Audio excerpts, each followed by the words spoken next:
Ya, jadi baik kita lanjut saja. Di sini pada modul 2 kita akan mempelajari mengenai struktur dan arsitektur jaringan komputer. Adapun kompetensi dasarnya mengetahui dan memahami struktur dan arsitektur jaringan komputer. Indikator yang harus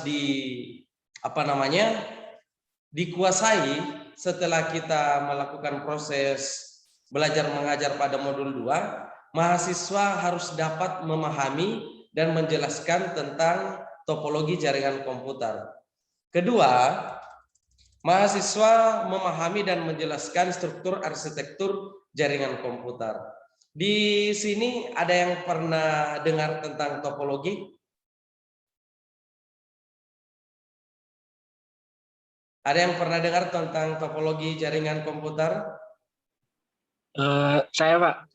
Ya, silakan coba Prabu.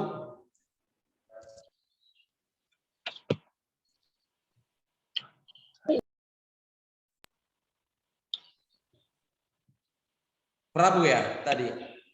Ya, Pak, saya, Pak. Ya, apa itu topologi jaringan komputer? Yang apa, Pak? Yang seperti topologi jaringan LAN, MAN, dan WAN. Oke, jadi Prabu, jadi mungkin terlalu semangat. Jadi topologi jaringan merupakan desain dari jaringan yang hendak kita buat. Kalau yang disebutkan Prabu tadi itu adalah jenis-jenis jaringan komputer berdasarkan jangkauannya, ya. Jadi untuk topologi dengan jenis-jenis jaringan komputer itu berbeda ya. Coba saya perlihatkan di sini. Mungkin Sulaiman bisa bantu saya membaca 1.1 topologi jaringan komputer. Iya Pak, bisa. Topologi jaringan komputer. Topologi jaringan komputer adalah metode atau cara yang digunakan agar bisa menghubungkan satu komputer dengan komputer lainnya. Struktur atau jaringan yang digunakan untuk menghubungkan satu komputer dengan komputer lainnya bisa dengan menggunakan kabel ataupun nirkabel. Tanpa kabel. Topologi jaringan komputer berfungsi untuk mengetahui bagaimana masing-masing komputer atau host dalam jaringan komputer dapat saling berkomunikasi satu sama lain. Di bawah ini akan dijelaskan lebih lanjut mengenai jenis-jenis topologi komputer. Oke, terima kasih Sulaiman sudah membaca mengenai pengertian topologi jaringan komputer. Jadi topologi jaringan komputer ini adalah metode atau cara yang digunakan agar bisa menghubungkan satu komputer dengan komputer yang lainnya, ya. Jadi bukan hanya dihubungkan lewat kabel secara fisik, tapi bisa juga kita hubungkan menggunakan jaringan nirkabel. Suara saya jelas tidak ke sana? Jelas, Pak. Jelas, Bapak. Oke, jelas ya. Jadi kita akan bahas satu persatu mengenai topologi jaringan. Ayo Ramawati, coba dibaca deh topologi ring. Baik, Pak. Izin membaca di laptop ya. Soalnya di HP kurang. Ya, silakan. Ayo. Baik, selanjutnya yaitu topologi ring. Topologi ring atau sering disebut topologi cincin adalah jenis topologi jaringan yang digunakan untuk menghubungkan sebuah komputer dengan komputer lainnya. Dalam sebuah rangkaian yang berbentuk lingkaran seperti cincin. Umumnya, jenis topologi jaringan ring ini hanya menggunakan LAN card agar masing-masing komputer terkoneksi. Baik, terima kasih. Kira-kira coba saya tanya Farhan. Farhan ada? Farhan? Ya. Jadi dari informasi yang Ayu tadi baca, topologi ring ini menggunakan LAN card. Kira-kira kalau gambar yang Anda lihat seperti ini, satu komputer kira-kira menggunakan berapa kartu jaringan di sini?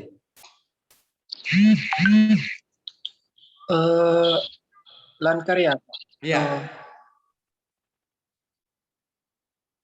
Eh, 5. Topologi ringnya kan Oke. 5 langkah. Farhan, coba disimak baik-baik dulu. Satu komputer di sini yang Anda lihat kira-kira berapa langkar yang dia gunakan? Berapa kartu jaringan?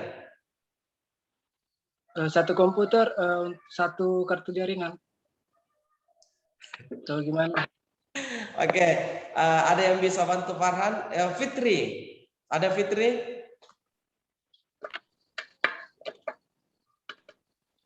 Pak. Iya, kira-kira Fitri dalam. Oke, jadi saya kasih tahu dulu. Jadi langkar itu kalau misalnya kita belajar di mungkin di semester 1 ataupun di semester 2 itu ada pengenalan perangkat keras dan perangkat lunak. Langkar ini salah satu dalam pembelajaran komputer ini kita sebut sebagai perangkat keras ya, perangkat keras atau biasa kita sebut dengan kartu jaringan. Kartu jaringan. Jadi setiap laptop itu dilengkapi dengan kartu jaringan ya, dilengkapi dengan kartu jaringan supaya kita bisa terhubung secara fisik, secara menggunakan kabel dengan sumber internet. Ya, seperti itu. Jadi langkar adalah kartu jaringan.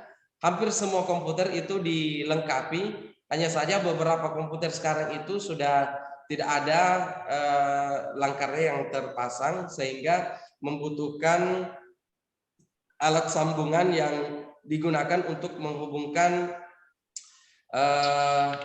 konektor RJ45 atau kabel UTP tersebut dengan komputer kita.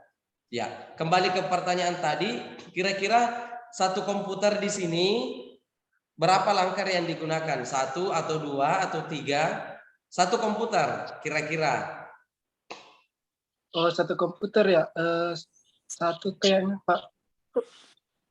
Farhan pakai baju kaos lagi, Farhan? Ya, Pak. Ya, silakan pakai baju kemeja dulu. Ya, Pak. Ya, pakai baju kemeja dulu. Fitri, prediksi saja Fitri, kira-kira berapa langkarnya ini? Satu komputer ya Pak? Satu komputer Ya. satu langkah. Satu komputer satu katanya Fitri. Kalau L? Kalau menurut saya sih Pak kayaknya satu Pak. Oh, kayaknya satu. Oke. Kalau komputernya L berapa kartu jaringannya? Laptopnya? Saya nggak pakai Pak. Nggak tahu Pak. Oh, tidak tahu. Laptopnya. Kalau Sulaiman, coba Sulaiman. Kalau yang dari topologi ringnya ini Pak, harusnya satu komputer ini punya 2 LAN card karena dia saling terhubung begitu Pak. Jadi dari komputer satu sama komputer satunya. Oke, L, makasih Sulaiman. L, jadi di masing-masing laptop Anda, L mungkin tidak memperhatikan bahwa di laptopnya itu sudah disediakan masing-masing langkar. Kalau misalkan itu tidak disediakan, akan ada sambungan yang bisa kita beli supaya kalau misalkan ada sumber internet dan laptop kita mau kita gunakan berinternet, maka satu kabel itu dari switch harus ditarik masuk terhubung dengan laptop kita. Yang tempat atau port yang kita sebut sebagai langkar itulah yang kita sebut sebagai kartu jaringan. Ya, Sulaiman berapa portnya di situ, port langkarnya di laptopnya? Kalau di laptop saya cuma satu Pak. Oke, satu. Ya, di laptop saya juga satu. Mungkin yang lain juga ada satu ya, atau ada juga beberapa laptop terbaru yang membutuhkan sambungan tersendiri supaya bisa terhubung dengan jaringan. Jadi khusus untuk topologi ring yang dibaca Ayu Rahmawati tadi, maka kita membutuhkan 2 kartu jaringan ya.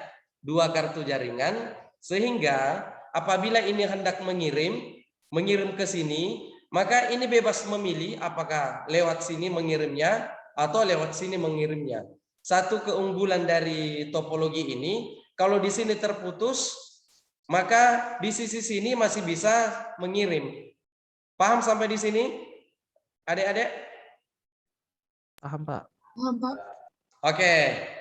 Kalau begitu saya lanjut. Itu tadi topologi ringnya.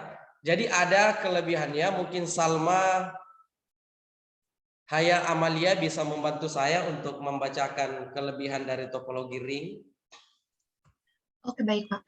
Jadi di sini ada kelebihan topologi ring, diantaranya yaitu yang pertama, biaya instalasinya murah, lalu performa koneksinya itu cukup baik, lalu proses instalasi dan konfigurasinya itu cukup mudah, dan yang terakhir adalah implementasinya itu mudah dilakukan. Untuk kekurangannya juga, Pak. Boleh? Oke, di sini juga ada kekurangan dari topologi ring, diantaranya yaitu yang pertama, jika terjadi masalah atau troubleshooting jaringan ini terbilang rumit, lalu sangat rentan terjadi tabrakan arus data, dan yang terakhir adalah jika salah satu koneksi bermasalah, koneksi pada jaringan akan terputus.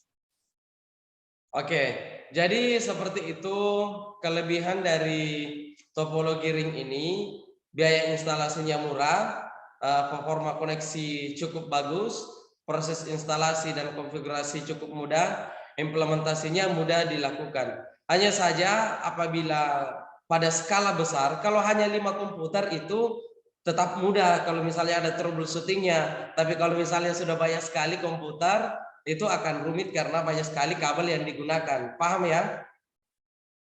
Bisa dimengerti? Bisa ya? Oke.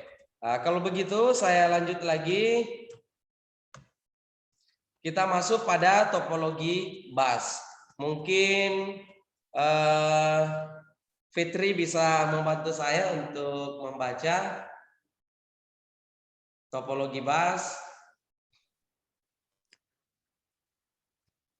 Baik, Pak.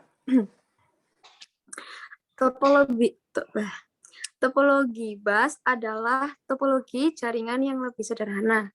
Umumnya, topologi jaringan ini dilakukan pada instalasi jaringan berbasis kabel koaksial. Topologi bus menggunakan kabel koaksial pada sepanjang node klien dan konektor.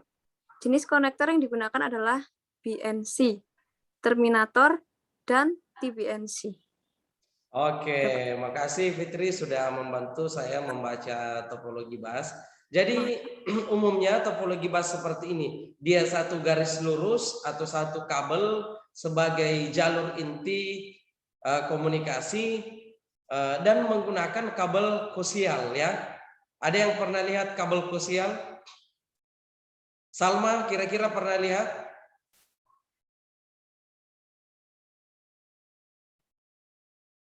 Pernah lihat Salma? Santai saja kalau misalnya saya sebut namanya, santai saja sambil senyum-senyum juga tidak masalah. Siti Maimunah? Yang kabel TV bukan, Pak? Siti Maimunah? Iya, Pak. Pernah lihat kabel koaksial? Mungkin pernah, cuma nggak tahu, Pak. Oke, jadi ada tadi suara sumbang entah dari mana yang mengatakan bahwa kabel koaksial itu adalah kabel TV ya. Ya, kalau Anda memperhatikan TV Anda mungkin di rumah itu ada satu kabel biasanya warna hitam masuk ke TV Anda dari antena. Iya, Coba itu, dipikir ya dari antena itu masuk ke TV kita. Kalau kita perhatikan core-nya, intinya di situ ada satu kabel tembaga dan ada juga isolasi warna hitam di situ. Terus ada juga selubungnya ya. Terus yang paling ujung pada kabel tersebut dipasangkan konektor BNC ya. Yang mana konektor ini digunakan supaya pada saat kita pasang pada TV kita itu bisa terpasang dengan kuat ya. Jadi kabel koaksial ini sudah jarang sekali digunakan untuk jaringan komputer, tapi masih sangat familiar dan sering digunakan untuk kabel antena televisi ya. Sampai di sini paham? Bisa dimengerti tentang topologi bus? Bisa, Pak. Oke. Terus Siti Maimunah bisa dibaca kelebihan dan kekurangannya. Baik, Pak. Jadi di sini ada kelebihan topologi bus, di antaranya yaitu 1. Penambahan klien atau workstation baru mudah dilakukan. Yang kedua, mudah digunakan dan sangat sederhana. Yang ketiga, biaya instalasi murah karena kabel yang digunakan sedikit. Sedangkan kekurangannya adalah yang pertama, sering terjadi tabrakan arus data. Yang kedua, proses pengiriman dan penerimaan data kurang efisien. Yang ketiga, topologi bus yang lama sulit untuk dikembangkan. Dan yang terakhir adalah jika ada masalah pada kabel, misalnya terputus, maka komputer workstation akan terganggu. Oke, jadi itu tadi kelebihan dan kekurangan topologi bus. Jadi kekurangannya sebenarnya di sini sangat fatal ya, karena sering terjadi tabrakan data. Kenapa? Karena satu jalur kabel digunakan secara bersama-sama. Jadi kalau misalnya komputer A, komputer B akan mengirim secara bersama-sama, maka dia harus menunggu terlebih dahulu supaya tidak terjadi tabrakan data pada saat proses pengirimannya ya. Seperti itu untuk topologi bus. Ya, di sini ada lagi topologi mesh. Ini luar biasa, lebih banyak lagi. Langsung saja, kira-kira berapa kartu jaringan di sini yang digunakan?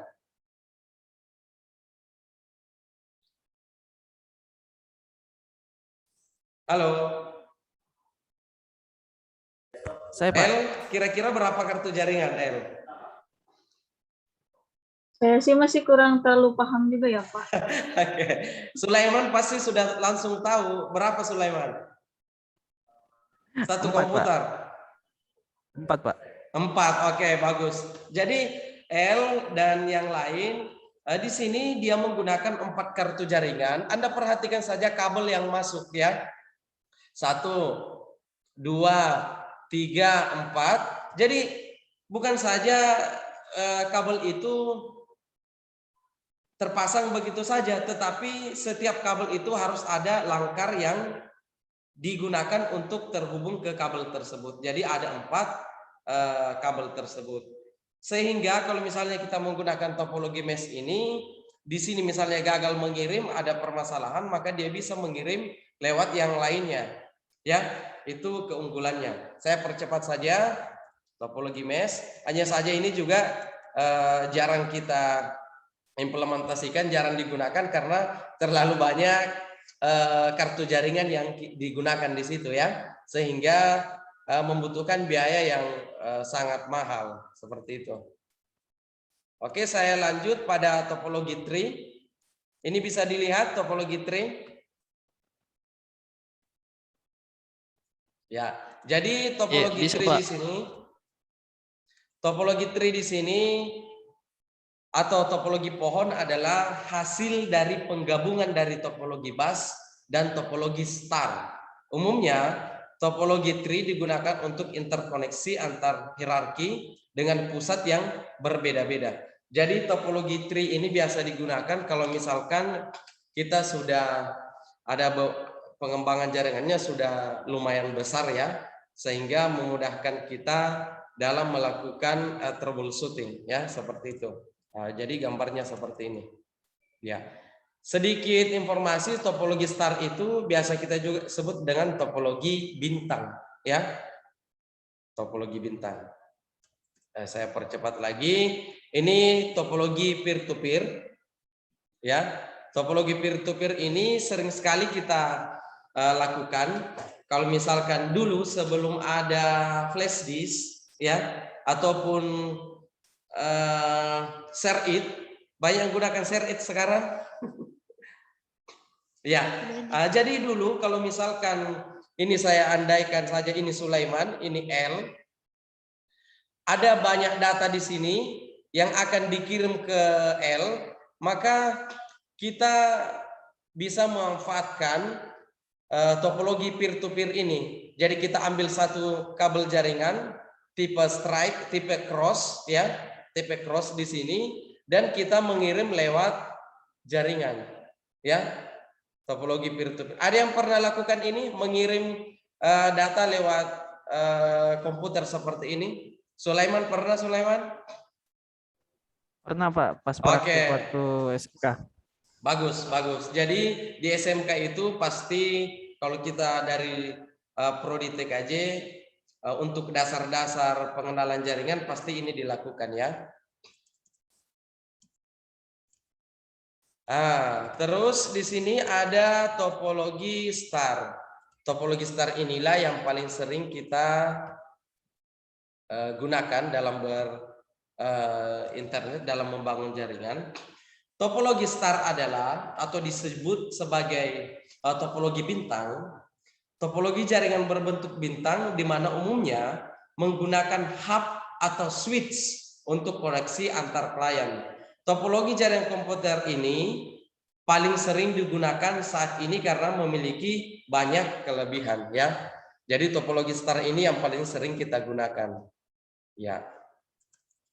Ingat, saya ulangi kembali bahwa topologi yang paling sering kita gunakan saat ini adalah topologi star. Kenapa? Karena jaringan topologi ini tetap berjalan baik meski salah satu komputer klien bermasalah.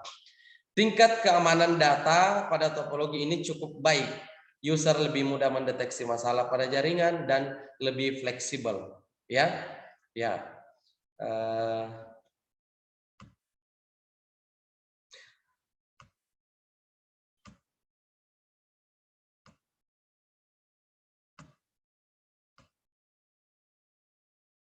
Ini bisa dilihat tidak?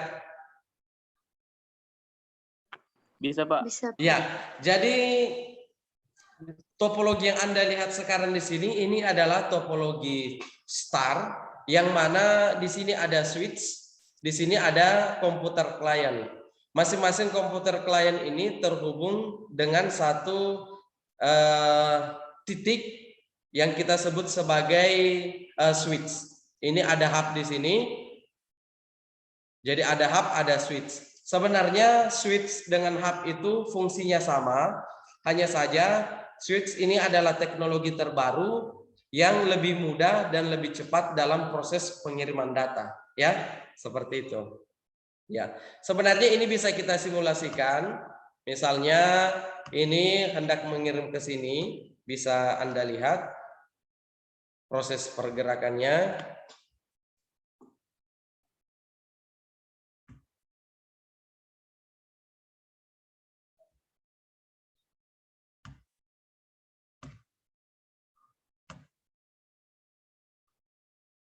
Ya, ini coba kita simulasikan proses pengiriman datanya.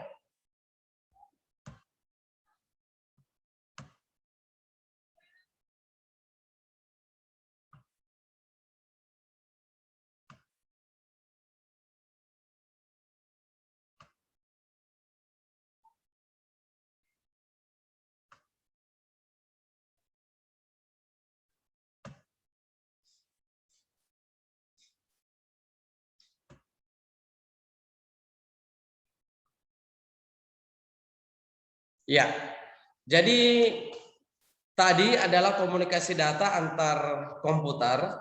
Di sini Anda melihat perbedaan dari hub dengan switch. Di sini pada saat mengirim, dia mengirim ke dua tempat. Lihat tidak, mengirim ke dua tempat. Tadi, diperhatikan tidak? Ya, Pak. Ya, kalau switch di sini, dia langsung mengirim ke sini. Ya, itulah perbedaan dari switch dengan hub. Kalau dia switch, maka dia langsung kepada tujuan. Jadi komputer tujuan dalam pengiriman. Kalau dia hub, maka dia broadcast terlebih dahulu. Dia kirimkan saja ke semua yang terhubung kepada dirinya. Sehingga tidak efektif ya. Sehingga sekarang kita lebih banyak menggunakan perangkat switch daripada hub seperti itu ya.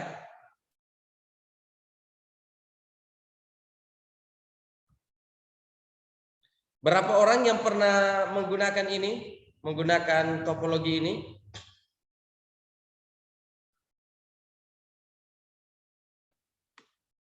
Ada? Pernah, Pak. Ya, tolong coba ini di foto. Ini di foto atau di screenshot. Karena tugasnya Anda harus membangun topologi seperti ini, ya. Membangun topologi seperti ini. Tidak usah dulu dikonfigurasi, tapi buat dulu desainnya seperti ini. Paham ya? Nanti Anda bisa mendownload Cisco Packet Tracer atau saya kirimkan file Excel-nya. Yang mana lebih dipilih? Saya kirimkan atau download sendiri? Boleh Saya dikirim sudah ada. Kirimkan, Pak. Ya, sudah tertebak dari sebelum bertanya ya. Pak, berarti ini Ya. jumlah PC-nya sama seperti yang ditunjukkan Bapak ini. Betul, betul. Jadi jumlah PC-nya sama. Ada juga server. Kira-kira karena ada server di sini, pengisian IP address-nya nanti statik atau DHCP? Kira-kira? Menurut saya dia statik, Pak. Statik. Kalau Sulaiman?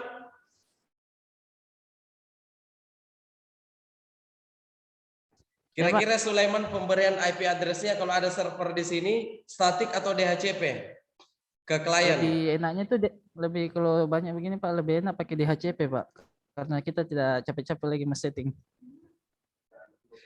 Oke, jadi Prabu dan Sulaiman, kedua-duanya ini bisa dilakukan. Betul yang dikatakan Sulaiman bahwa dengan adanya server, maka lebih mudah kalau kita menghubungkan lewat DHCP klien pemberian IP address-nya, karena kita tidak usah lagi mengetikkan satu persatu IP pada komputer, ya. Tinggal mengaktifkan fitur DHCP klien pada desktop komputer klien, maka dia akan mendapatkan IP secara otomatis apabila servernya sudah di setting. Begitu ya. Ini sudah di foto, El. Sudah ada di grup ya? Sudah saya screenshot Pak, tapi belum saya kirimkan di grup. Oke, sudah di screenshot ya. Saya kembali ke materi kita. Jadi itu sekedar tugas nanti kita bahas bersama bagaimana pengisiannya, bagaimana konfigurasinya sehingga bisa berhasil, ya.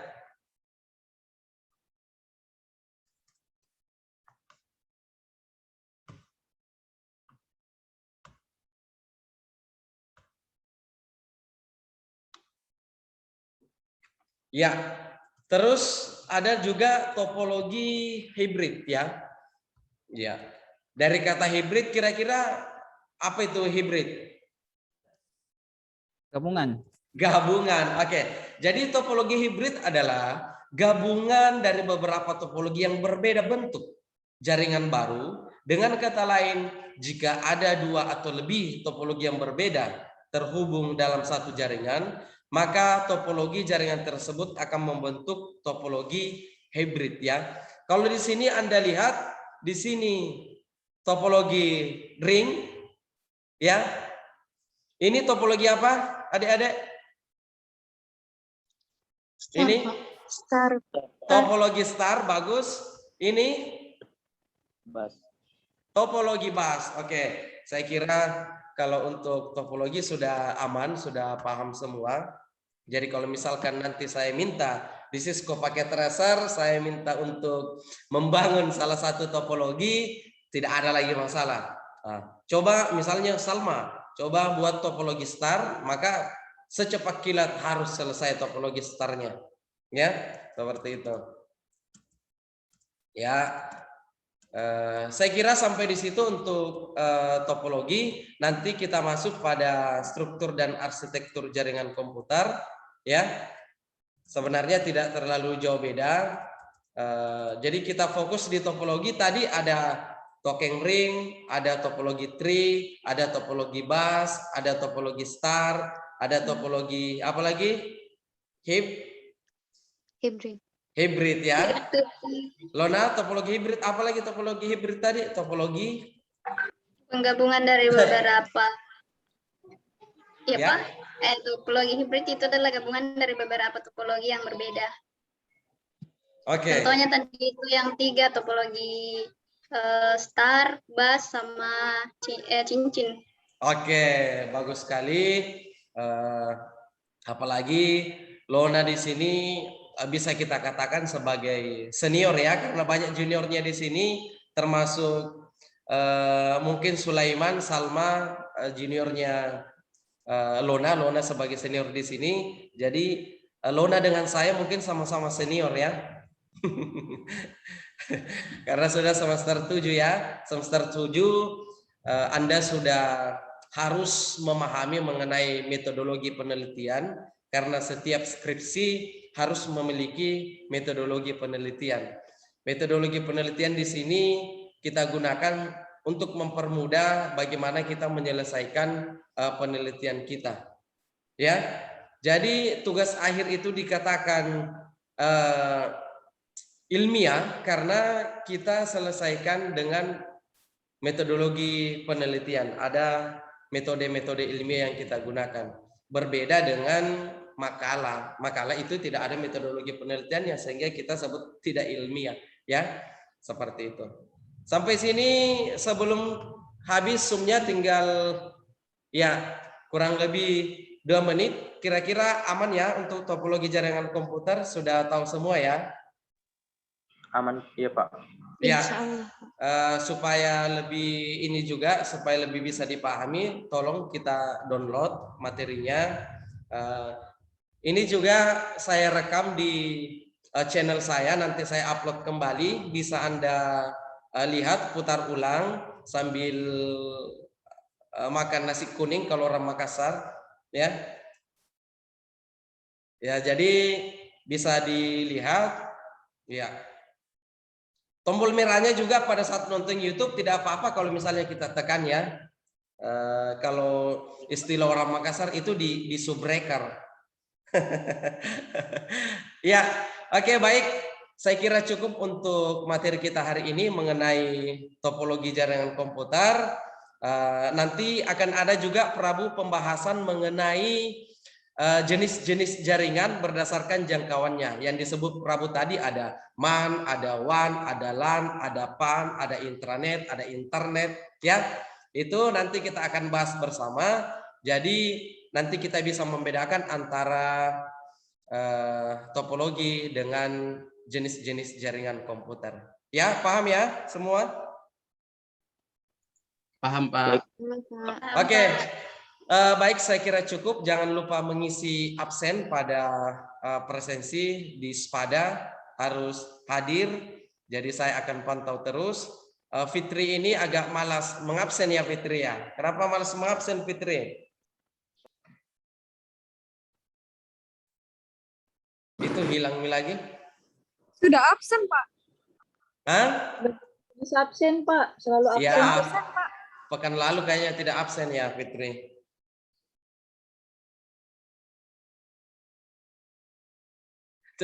Tugasnya juga belum dikumpul saya lihat. Sudah dikumpul ya Fitri?